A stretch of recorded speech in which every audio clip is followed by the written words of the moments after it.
नमस्कार साथियों, स्वागत है आपका मेरे YouTube चैनल के ऊपर। पिछले 3 वीडियोज़ में हमने पढ़ा राजस्थान जीके के मेवाड़ इतिहास के बारे में। हमने मेवाड़ इतिहास की प्रारंभिक घटनाओं के बारे में कुछ जानकारी प्राप्त की। हमने मेवाड़ राजवंश की स्थापना कैसे हुई, जिसमें हमने बप्पा रावल, अल्लट, उसके बाद में अपने हमीर, उसके बाद में चुंडा के बारे में भी कुछ जानकारी हमने प्राप्त कर ली थी। आइए दोस्तों, उससे आगे शुरुआत करते हैं। शुरुआत करने से पहले मेरे चैनल को सब्सक्राइब कीजिए, अभी तक जिन्होंने सब्सक्राइब नहीं किया है। लाइक कीजिए, कमेंट्स कीजिए और अधिक से अधिक शेयर कीजिए। दोस्तों, जो भी साथी मेरे इस वीडियो के द्वारा स्टडी कर रहे हैं वो अपने नोट्स खुद बनाएं और इनको बार बार देखें। ये वही इम्पोर्टेंट टॉपिक्स हैं जो कि बार बार प्रतियोगिता परीक्षाओं में पूछे जाते हैं। तो आइए दोस्तों, शुरुआत करते हैं हम आज की क्लास की। कल हमने पढ़ा था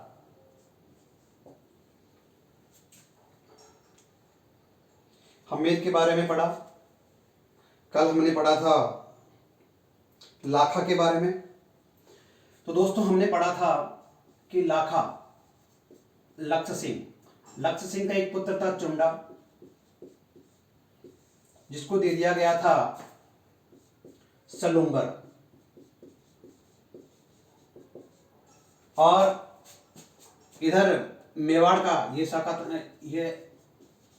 है मेवाड़ का, और उधर मारवाड़ का शासक जो कि था चुंडा। और चुंडा की पुत्री और एक पुत्र था। पुत्री का नाम था हंसाबाई और पुत्र का नाम था रणमल। दोस्तों, यहां तक हमने पढ़ा था और हमने जाना था कि किन परिस्थितियों में हंसाबाई का विवाह है लाखा के साथ हुआ। लाखा के साथ विवाह होने पर हंसाबाई और लाखा का एक पुत्र होता है जिसका नाम है मोकल। तो दोस्तों, यहां तक हमने पढ़ लिया था। अब मोकल के बारे में अपन पढ़ते हैं। मोकल ने क्या किया, कहां, किस समय किस के साथ युद्ध किया, उनके बारे में हम जानकारी प्राप्त करते हैं। दोस्तों, शुरुआत करते हैं मोकल के बारे में।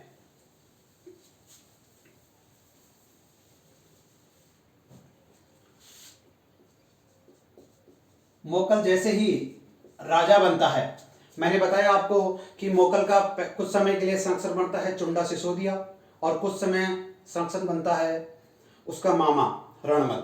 तो दोस्तों, मोकल जब बड़ा होता है, राजगद्दी के ऊपर बैठता है, तो उसने सबसे पहला काम जो था वो था एकलिंग मंदिर का पुनः निर्माण करवाया।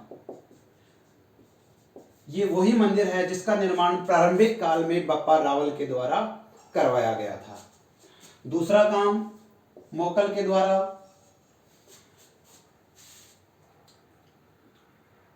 अपने राज्य क्षेत्र में समीदेश्वर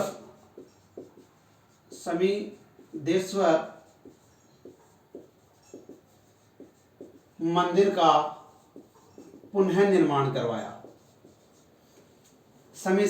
समीदेश्वर मंदिर को ही त्रिभुवन नारायण के नाम से जाना जाता है। और इस मंदिर का वास्तविक निर्माण गुजरात के शासक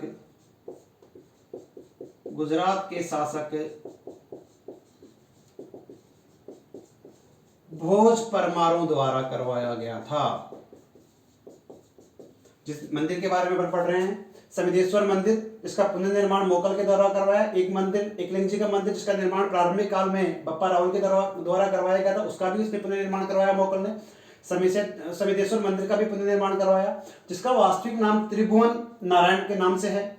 और इस मंदिर का निर्माण करवाया था गुजरात के शासक भोज परमारों के द्वारा। ये तो उसके निर्माण कार्य हैं। और मोगल के शासनकाल में एक युद्ध हुआ, जिस युद्ध को हम जीलवाड़ा का युद्ध, जो कि 1433 ईस्वी में किया गया, जेलवाड़ा के युद्ध के नाम से जानते हैं। और ये युद्ध जो हुआ वो हुआ मोकल वर्सेज ये जेलवाड़ा जो जगह है वो पड़ती है एमपी में दोस्तों। और जेलवाड़ा का युद्ध जो 1433 ईस्वी में हुआ वो मोकल वर्सेज अहमद शाह है, जो कि गुजरात का शासक था, उसके बीच में होता है। अहमद शाह की तरफ कुछ मोकल के जो सेनापति हैं वो मिल जाते हैं और मोकल के जो सेनापति थे जिनका नाम चाचा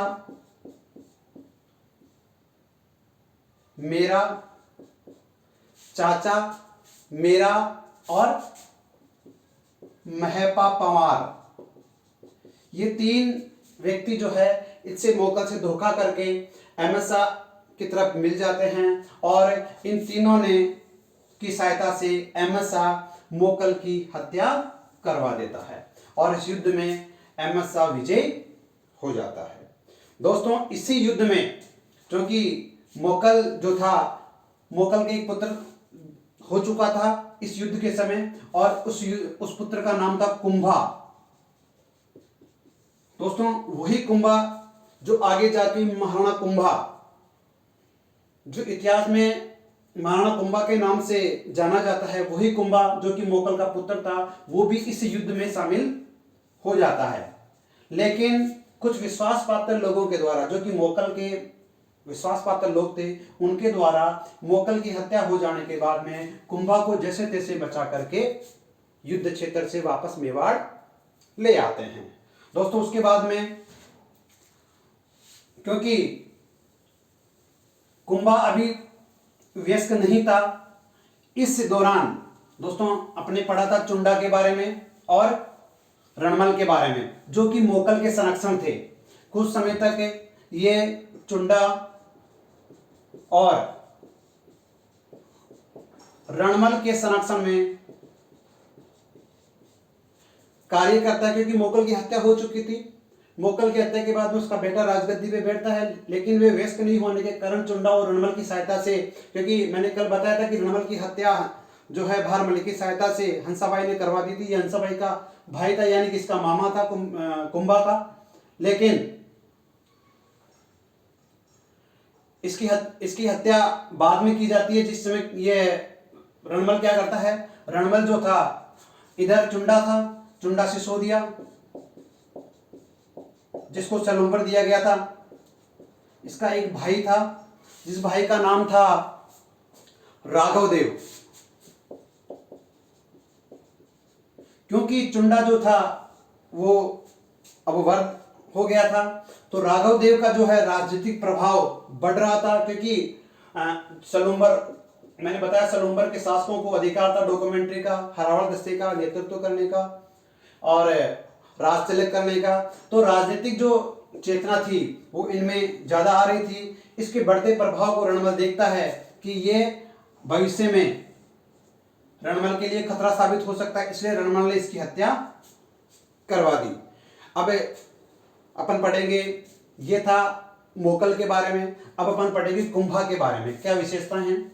कुंभा दोस्तों अपने आप में जो है एक बहुत बड़ा टॉपिक है और कुंभा के बिना मेवाड़ के इतिहास को पढ़ना व्यर्थ है। अर्थात दोस्तों कुंभा की मेवाड़ के इतिहास में बहुत इंपॉर्टेंस है।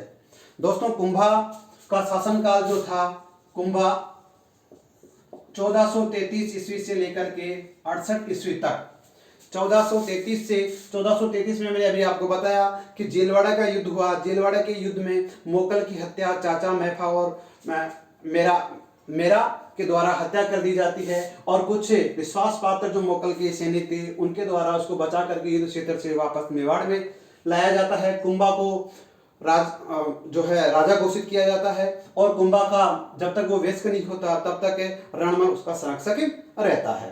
दोस्तों, कुंभा के बारे में जानते हैं। इनके पिता का नाम था मोकल और माता थी, उसका नाम था सौभाग्यवती परमार। दोस्तों, और उसका संरक्षक था वो था रणमल। दोस्तों, कुंभा जो कि बहुत ही दूरदर्शी और बहुत ही वीर प्रवृत्ति का और युद्ध प्रिय और अपनी प्रजा को प्यार करने वाला, प्रजा के हितों की रक्षा करने वाला शासक था, जिसके बारे में अपन पढ़ रहे हैं। दोस्तों, कुंभा ने जो है निकट भविष्य में आने वाले समय में जो चुंडा सिसोदिया था, ये अभी मैं बात कर रहा था रणमल के बारे में। रणमल ने राघव देव की हत्या करवाई, और क्योंकि राघव देव कौन था? राघव देव था चुंडा का भाई, चुंडा सिसोदिया। ये कहां का था? सलूम्बर का, इसका भाई था। इसकी हत्या करवाई रणमल के द्वारा। तो चुंडा जो था रणमल को मार देना चाहता था। चुंडा रणमल को मार देना चाहता था, और रणमल का जो पुत्र था उसका नाम था जोधा। चुंडा रणमल का पीछा करके इसको मार देता है, लेकिन रणमल का बेटा जो था जोधा, वो कैसे जैसे मेवाड़ क्षेत्र से बच करके निकल लेता है, और मेवाड़ राज्य क्षेत्र से भाग करके ये जोधा चला जाता है बीकानेर। कहां चला जाता है? बीकानेर। बीकानेर में एक गांव का नाम है काहुनी। काहुनी गांव में जाकर के जोधा शरण ले लेता है, और भविष्य में फिर वे बीकानेर से वापस, जोधा जो था बीकानेर से वापस जोधपुर आ जाता है। कुछ वर्षों तक इनके बीच में जैसे जैसे समय बीतता है, चुंडा मर जाता है, जो जोधा था वो बड़ा हो जाता है, इधर कुंभा ये बड़ा हो जाता है। कुछ वर्षों तक इनके बीच में प्रतिरोध चलता है, द्वंद्व जिसको कह सकते हैं, द्वंद्व युद्ध कह सकते हैं उसको, वो युद्ध चलता है, और किसी प्रकार के जो है युद्ध नहीं होकर के युद्ध होने की संभावना ही बनी रहती है। इन सभी परिप्रेक्ष्य को देखते हुए कुछ समय बाद में जो जोधपुर का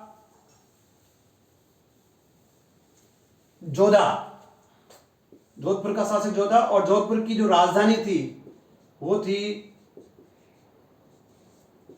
मंडोर, जिसको राठौड़ों की राजधानी के नाम से जाना जाता है। इसी दौरान जब इनके बीच में युद्ध की स्थितियां बनती है, जिस समय जोधा भागकर बीकानेर चला जाता है, तो चुंडा जो सिसोदिया था वो जाकर के जो राठौड़ों की राजधानी है मंडोर, उसके ऊपर भी अधिकार कर लेता है। उनके बीच में सुलह होती है, और सुलह होकर के एक संधि होती है दोस्तों, जो इतिहास में आंवल बावल की संधि के नाम से जानी जाती है। आंवल बावल की संधि। दोस्तों, ये संधि होती है कुंभा व जोधा के बीच में। ये आंवल बावल की जो संधि होती है वो कुंभा और जोधा के बीच में होती है, और ये होती है 1453 ईस्वी में। और इस संधि में क्या कहा गया कि जिस प्रकार से राजस्थान का मैप है,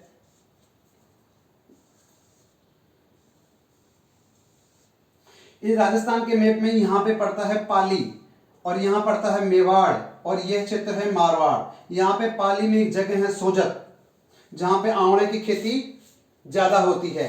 सोजत जो क्षेत्र था उसको सीमा क्षेत्र घोषित कर दिया गया। इस सोजत के जो पूर्वी साइड, दक्षिणी पूर्वी साइड का जो हिस्सा है वो मेवाड़ के हिस्से में, और पश्चिमी साइड मारवाड़ के हिस्से में दे दी जाती है। दोस्तों ये थी आंवल बांवल की संधि। दोस्तों ये बहुत इंपॉर्टेंट है, आंवल बांवल की संधि आपको याद रखनी है। 1453 ईस्वी में कुंभा और जोधा के मध्य आंवल बांवल की संधि होती है। दोस्तों अब अपन पढ़ते हैं कुंभा के कुछ महत्वपूर्ण युद्ध। कुंभा युद्ध प्रिय शासक था। कुंभा ने अपने जीवन काल में बहुत सी विजय प्राप्त हुई। उन विजयों के बारे में अपन पढ़ते हैं। दोस्तों सबसे इंपॉर्टेंट जो विजय थी वो थी सारंगपुर का युद्ध। दोस्तों सारंगपुर का जो युद्ध है वो होता है 1437 ईस्वी में। सारंगपुर जगह पड़ती है एमपी में। ये होता है 1437 ईस्वी में। दोस्तों ये युद्ध होता है कुंभा वर्सेस मालवा का शासक, मालवा का शासक महमूद खिलजी। इस युद्ध में महमूद खिलजी हार जाता है, कुंभा की होती है विजय। और दोस्तों क्वेश्चन ये आता है कि महमूद खिलजी को कुंभा ने किस युद्ध में हराया? तो वो युद्ध का नाम है सारंगपुर का युद्ध। और ये युद्ध इसलिए इंपॉर्टेंट है क्योंकि जब ये युद्ध जीतता है कुंभा, तो कुंभा ने जीत के उपलक्ष्य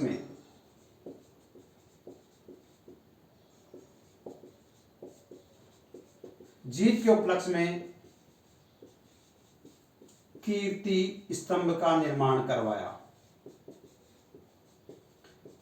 सारंगपुर युद्ध की जीत में कुंभा ने कीर्ति स्तंभ का निर्माण करवाया। दोस्तों उसके बाद में इसका दूसरा जो इंपॉर्टेंट युद्ध आता है, उस युद्ध से पहले एक संधि होती है जिसका नाम है चंपानेर की संधि। दोस्तों चंपानेर की जो संधि है वो होती है गुजरात के शासक और मालवा के शासकों के मध्य। दोस्तों चंपानेर की संधि में महमूद खिलजी, जो कि कहां का है? मालवा का, वह दूसरा शासक गुजरात का कुतुबुद्दीन शाह है। कुतुबुद्दीन शाह है। इनके मध्य एक संधि होती है और संधि का नाम है चंपानेर की संधि। और ये संधि क्यों होती है? ये संधि होती है कि हम दोनों की सेनाएं मिलकर के, इन दोनों की संयुक्त सेनाएं युद्ध करेगी किसके साथ? कुंभा के साथ। दोस्तों बहुत इंपॉर्टेंट है, चंपानेर की संधि होती है। महमूद खिलजी जो मालवा का शासक था, जिसको कि सारंगपुर के युद्ध में कुंभा ने हराया था, और कुतुबुद्दीन शाह जो कि शासक है गुजरात का, इनके मध्य चंपानेर की संधि होती है। और उसके बाद में अगला युद्ध होता है जो है बदनौर का युद्ध।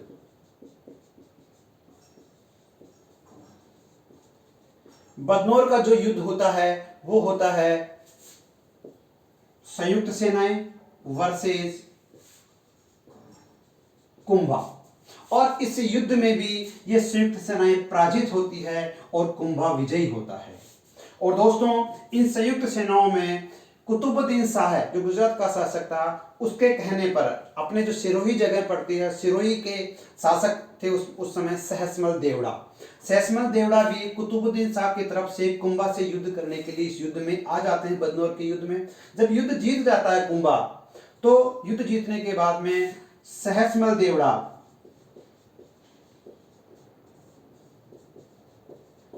जो कि सिरोही का शासक है, उसको भी फिर बाद में युद्ध में पराजित कर देता है। इस प्रकार से ये कुछ महत्वपूर्ण युद्ध हैं महाराणा कुंभा के। और महाराणा कुंभा ने न केवल अपने राज्य क्षेत्र में युद्ध किए, बल्कि पड़ोसी जो कि मित्रता भाव रखते थे कुंभा के साथ, जो राज्य मित्रता का भाव रखते थे, उनका भी उन्होंने मदद की। दोस्तों उसके शासनकाल में ही नागौर का एक शासक था, नागौर के शासक की हो गई मृत्यु, और उसके थे 2 बेटे, और उन बेटों का नाम था शम्स-कां और मुजाहिद। शम्स-कां और मुजाहिद खां।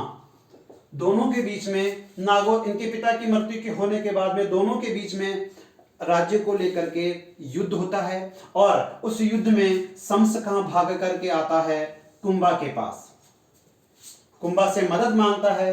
कुंभा मदद करने के लिए शम्स-कां के पास सेना भेजता है, और शम्स-कां कुंभा की मदद से मुजाहिदीन को पराजित कर करके नागौर का शासक बन जाता है। अर्थात हमने जाना कि कुंभा जो है न केवल युद्ध प्रिय, खुद की जीत में भरोसा रखता था, बल्कि सहयोगी राज्यों की भी जीत करके वो एक प्रकार से राजा बनाने का काम भी कर रहा था। तो दोस्तों, ये तो थी कुंभा की कुछ महत्वपूर्ण युद्ध घटनाएं और जीवन के बारे में। अब दोस्तों, न केवल कुंभा एक युद्ध प्रिय व्यक्ति था, बल्कि उसने अपने शासन काल में बहुत से कार्य भी किए। उन कार्यों के बारे में आइए कुछ जानकारी हम लेते हैं। कुंभा के द्वारा किए गए कुछ कार्यों में को हम अलग अलग वर्गीकृत करके पढ़ेंगे। कुंभा जो था, कुंभा की कुछ उपलब्धियां।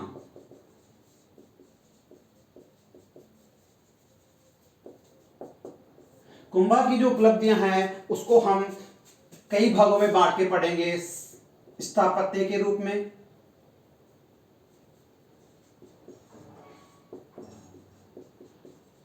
साहित्य के रूप में, और एक विद्वान के रूप में। कुंभा की जो उपलब्धियां थी उनको हम साहित्य के रूप में, स्थापत्य के रूप में, साहित्य के रूप में और विद्वान के रूप में। और स्थापत्य को भी हम 3 भागों में बांट लेते हैं कि स्थापत्य में उसने स्तंभों का निर्माण करवाया, मंदिरों का निर्माण और किले, जिसको अपन गढ़ बोलते हैं, इनके बारे में अपन एक एक करके पढ़ेंगे।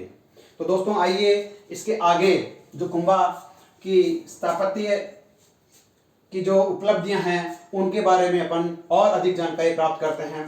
दोस्तों, स्थापत्य कला में सबसे इंपॉर्टेंट जो आता है वो है कीर्ति स्तंभ।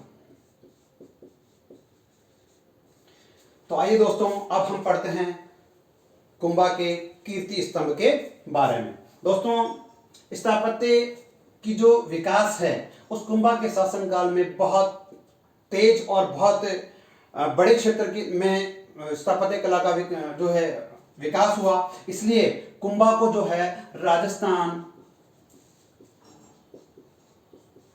स्थापत्य कला का जनक कहा जाता है। दोस्तों, कुंभा को राजस्थान की स्थापत्य कला का जनक भी कहा जाता है, क्योंकि कुंभा के शासनकाल में जो स्तंभ, मंदिर, किले, जो हम आगे पढ़ेंगे अभी, वो इतने थे कि शायद ही किसी शासक ने अपने शासनकाल में इतना स्थापत्य कला का और मंदिरों का, किलों का विकास किया होगा कि जितना कि कुंभा ने किया। तो आइए दोस्तों, अब हम पढ़ते हैं स्तंभ, कीर्ति स्तंभ के बारे में। दोस्तों, ये कीर्ति स्तंभ जो स्तंभ है, इसके बारे में अभी अपन ने जाना कि कीर्ति स्तंभ का निर्माण किस उपलक्ष्य में करवाया गया था। तो अभी मैंने आपको बताया कि सारंगपुर जो युद्ध हुआ था महमूद खिलजी और कुंभा के बीच में, तो कुंभा की विजय हुई, उस सारंगपुर युद्ध की जीत थी। सारंगपुर जीत के उपलक्ष्य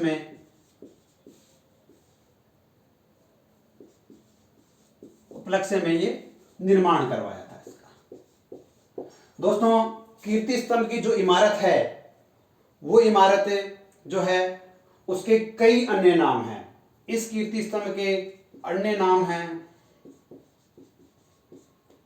दोस्तों, इस इमारत के 5-6 नाम हैं, जिनमें पहला नाम है कीर्ति स्तंभ, दूसरा नाम है विष्णु ध्वज,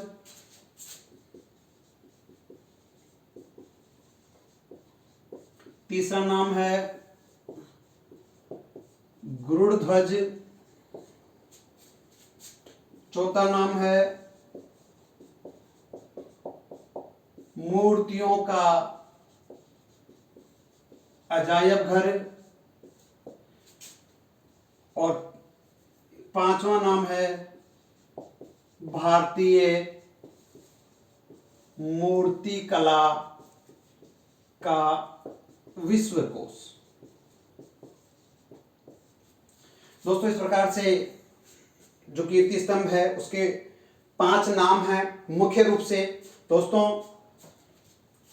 ये जो कीर्ति स्तंभ है इसकी लंबाई और चौड़ाई के बारे में जानते हैं। इसकी लंबाई जो है वो है 122 फीट और चौड़ाई जो है वो है 30 फीट। दोस्तों, ये 9 मंजिला इमारत है।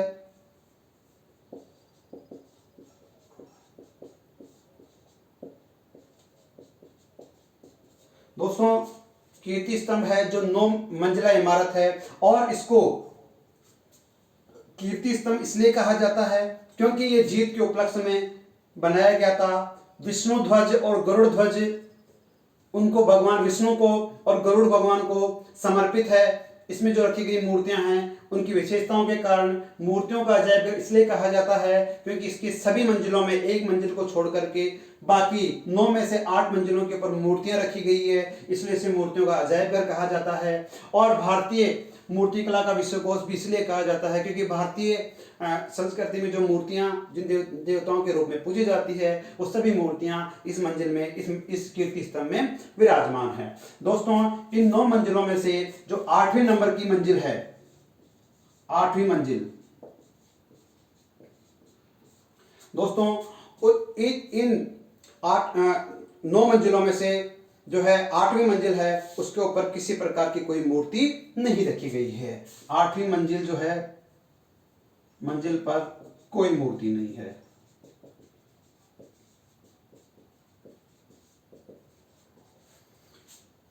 और तीसरी मंजिल पर फारसी भाषा में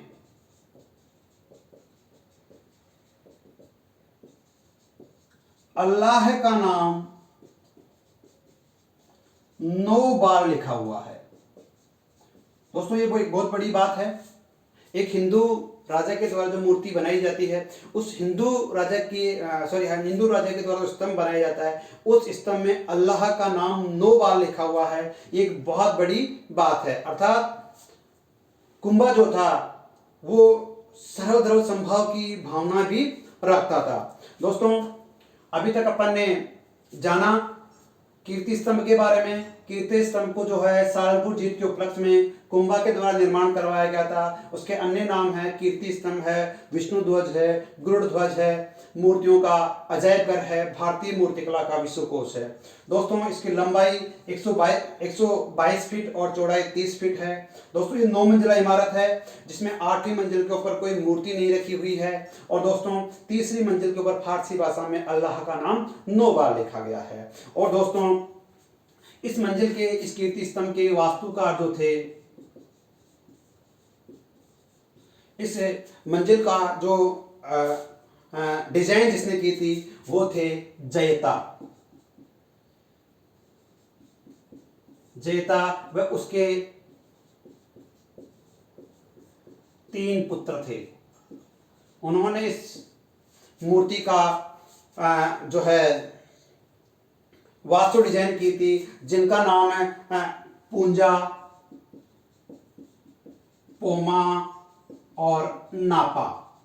ये 3 इन पुत्रों के नाम और एक जयता, इन चारों ने मिलकर इस मूर्ति की डिजाइन तैयार की और इसके निर्माण के समय वास्तु के अनुसार इस मूर्ति का निर्माण में अपनी भूमिका निभाई। दोस्तों, इस कीर्ति स्तंभ के ऊपर एक कीर्ति स्तंभ प्रशस्ति है।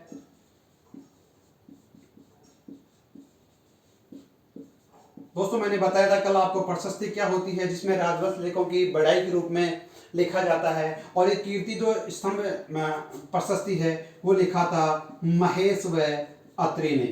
दोस्तों, कल के वीडियो में मैंने आपको बताया था कि हम्मीर को वीर राजा कुंभा ने कहा था। किसमें कहा था?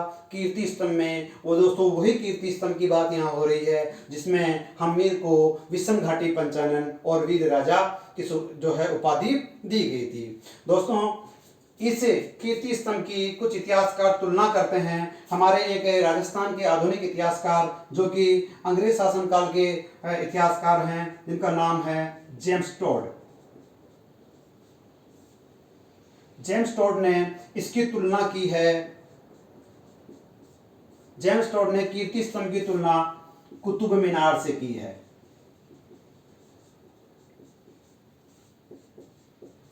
दोस्तों आपसे पूछा जा सकता है कि जेम्स टोड ने कौन सी इमारत की तुलना कुतुब मीनार से की है या कीर्ति स्तंभ की तुलना कौन सी इमारत से की है। और दोस्तों एक दूसरे इतिहासकार हैं हमारे जो है विदेशी इतिहासकार हैं जिनका नाम है फर्ग्यूसन। इतिहासकार हैं ये भी। इतिहासकार फर्ग्यूसन ने इसकी तुलना कीर्ति स्तंभ की तुलना टार्जन टावर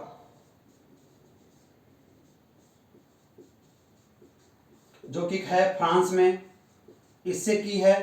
और दोस्तों इस कीर्ति स्तंभ के बारे में और कुछ जानकारियां हैं। इस कीर्ति स्तंभ के को जो है हमारे राजस्थान में कुछ विशेष अलंकरण दिए गए हैं। उन अलंकरणों के बारे में दोस्तों हम जानते हैं। ये जो कीर्ति स्तंभ है उस कीर्ति स्तंभ को जो है राजस्थान की ये पहली इमारत है। राजस्थान की ये पहली इमारत है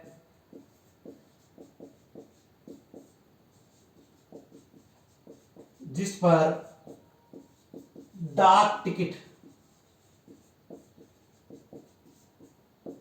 जारी किया गया था।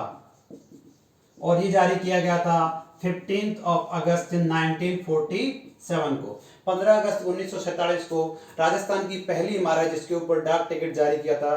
और दोस्तों इस कीर्ति स्तंभ को ये जो कीर्ति स्तंभ है ये कुछ संस्थानों का लोगो भी है। दोस्तों आपने बोर्ड ऑफ सेकेंडरी एजुकेशन यानी राजस्थान माध्यमिक शिक्षा बोर्ड का लोगो देखा होगा, उसका ये लोगो भी है। दोस्तों इसके अलावा आपने राजस्थान पुलिस देखा होगा। राजस्थान पुलिस का जो लोगो है आपने राजस्थान पुलिस के बैच के ऊपर भी देखा होगा। यहाँ पे जो बैच लगे होते हैं वो और एम्बलम जो लगा होता है उसके ऊपर भी लोगो कीर्ति स्तंभ का लोगो है। और दोस्तों ये एक अन्य राष्ट्रीय संस्थान है जिसका नाम है अभिनव भारत। दोस्तों ये वही संस्था है जो वीडी सावरकर के द्वारा स्वतंत्र भारत में स्वतंत्रता के लिए भारतीयों में भारतीयता की भावना जगाने के लिए एक संस्था की स्थापना की गई थी अभिनव भारत। जो कि अभिनव भारत का जो लोगो है वो भी उस लोगो में भी कीर्ति स्तंभ का जो है चिन्ह शामिल है। तो दोस्तों एक बार पुनः ये इंपॉर्टेंट है, इसके बारे में पुनः रिकैप करते हैं।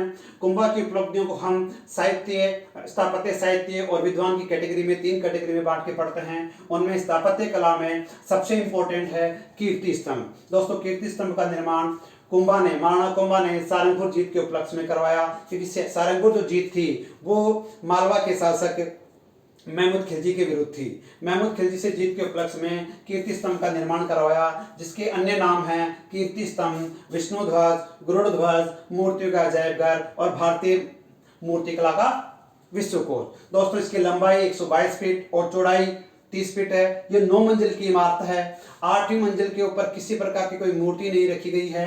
दोस्तों 3री मंजिल के ऊपर फारसी भाषा में अल्लाह का नाम 9 बार लिखा गया है। दोस्तों इस मूर्ति की तुलना कुछ इतिहासकार अपने किताबों में कुछ अन्य इमारतों से करते हैं। दोस्तों इस कीर्ति स्तंभ की तुलना इतिहासकार जेम्स टॉड ने कुतुब मीनार से की है और एक अन्य इतिहासकार जिसका नाम फर्ग्यूसन है उसने तुलना फ्रांस के टार्जन टावर से की है। दोस्तों इस कीर्ति स्तंभ के बारे में हमने जाना कि कीर्ति स्तंभ के जो हैं वास्तुकार थे जयता और उसके 3 पुत्र थे। उन तीनों पुत्रों का नाम पोमा और नापा था। दोस्तों इस कीर्ति स्तंभ के ऊपर एक कीर्ति प्रशस्ति स्तंभ प्रशस्ति लिखी गई है, जिसके बारे में अपने पिछले वीडियो में भी चर्चा की थी, जिसको कि कुंभा ने लिखवाया था। और उस कीर्ति स्तंभ प्रशस्ति के लेखक थे महेश और अत्री। और उस कीर्ति स्तंभ प्रशस्ति में हम्मीर को जो है विषम घाटी पंचानन कहा गया है। दोस्तों इस कीर्ति स्तंभ के ऊपर कुछ लोगो जारी किए गए हैं। सबसे पहले राजस्थान में एक पहली इमारत है जिस इमारत के ऊपर सरकार के द्वारा डाक टिकट जारी किया गया था और वो डाक टिकट 15 अगस्त 1947 को जारी किया गया। दोस्तों इसी इमारत के ऊपर जो है राजस्थान माध्यमिक शिक्षा बोर्ड का लोगो भी जो बना हुआ है इसी इमारत के ऊपर बना, इसी इमारत को प्रतीक चिन्ह मान करके बनाया गया है। दोस्तों राजस्थान पुलिस का जो लोगो है उसमें भी कीर्ति स्तंभ का चिन्ह दिया गया है। और दोस्तों एक राष्ट्रीय स्तर का एक क्रांतिकारी संगठन था जिसका नाम अभिनव भारत, जिसकी स्थापना वीडी सावरकर और सावरकर के द्वारा की गई थी। अभिनव भारत का जो लोगो है वो भी, उसमें भी कीर्ति स्तंभ की जो है प्रतीक दिया गया है। तो दोस्तों आज हमने पढ़ा कुंभा के बारे में। अभी कुंभा के अन्य स्थापत्य जो है उपलब्धियां, साहित्य उपलब्धियां, क्योंकि कुंभा के जो है अभी एक वीडियो में पढ़ पाना संभव नहीं है। अगले वीडियो में अपन कुंभा के बारे में और अधिक जानकारी प्राप्त करेंगे। दोस्तों आपको ये वीडियो कैसा लगा, अच्छा लगा तो आपसे शेयर कीजिए, लाइक कीजिए और कमेंट्स कीजिए। दोस्तों बहुत बहुत धन्यवाद।